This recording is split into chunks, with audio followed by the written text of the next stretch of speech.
और ये भड़वा जहाँ भी दिखे गली मोहल्ला चौराहा इसको पकड़ कर लाइए और 51,000 का इनाम हमारे तरफ से ले जाइए। जितने लोग लाएंगे हाँ। इसको पकड़ के मारते हुए जूता से 10,000 का इनाम ऐसा मेरे तरफ सबक सिखाएंगे इसको कि आइंदा से कोई राजपूत समाज के खिलाफ इस अब से बोलने के बाद 100 बार सोचेगा।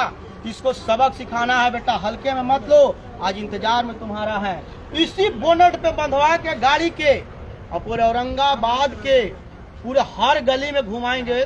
कपार का बाल भी छिलवा देंगे, सारा एक निकल के हम तो लंगटे करके नचवा कपार का बाल भी छिलवा देंगे। देख सकते हो, तुम बोले तो कि जिसको व्यवस्था करना कर लो। हमारे पास कोई लोग कोई व्यवस्था नहीं, हमारा घर है रे, ये चित्तौड़गढ़ का धरती है। यहाँ तुम हम लोग को व्यवस्था करने के लिए बोलते हो, चित्तौड़गढ़ का धरती, हम लोग चित्तौड़गढ़ का वासी है। बोले तो कि तुम्हारे जैसे अगर तुम्हारा बाप दूध नहीं बेचेगा तो तुमको एक पैंट खरीद के चड्ढी नहीं दे सकते। तुम लोग चैलेंज करते हो, तुम्हारे जैसे भड़वे दोगले हमारे यहाँ बहनचोद हमारे यहाँ बेगारी करते हैं, समझ गए ना?